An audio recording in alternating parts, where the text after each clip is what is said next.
જય ધન્વંતરી મિત્રો. જય આયુર્વેદ. આયુર્વેદ હંમેશા આપણી સાથે જોડાતો આવ્યો છે ને હજી જોડાયેલું જ રહેવાનું છે. ભારતમાં દર વર્ષે આપણે ઘણા તહેવારો આનંદ અને ઉલ્લાસની સાથે ઉજવીએ છીએ. જેનું પારંપરિક, સાંસ્કૃતિક અને શાસ્ત્રીય મહત્વ જોડાયેલું છે. ચાલો આજે આપણે તેનું આયુર્વેદિક મહત્વ જાણીએ. ઉત્તરાયણ કાળના શિશિર ઋતુનો પહેલો જ તહેવાર એટલે મકર સંક્રાંતિ. તેમાં આપણે પૂરા ઉલ્લાસ અને જોશની સાથે પતંગની સાથે સાથે ચીકી અને લાડુની મીઠાશનો આનંદ માણીએ છીએ.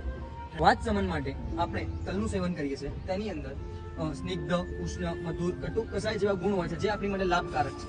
વસંત ઋતુમાં કફની વૃદ્ધિ થતા લઘુ અને વૃક્ષાહાર લેવો જોઈએ, જેવું કે ચણા, ખારેક અને ધાણી. આપણે હોલિકા દહનમાં જે આપણને ઉષ્મા મળે છે તેનાથી આપણને વૃક્ષ સ્વેદન થાય છે. હેમંત ઋતુમાં આવતો અને હિન્દુ ધર્મનો મોટામાં મોટો તહેવાર એટલે દિવાળી. આ ઋતુમાં બ્રહ્મ મુહૂર્તે ઉઠીને અભ્યંગ કરવું જોઈએ, જે આપણને આગળની સિઝન માટે રફનેસથી બચાવશે.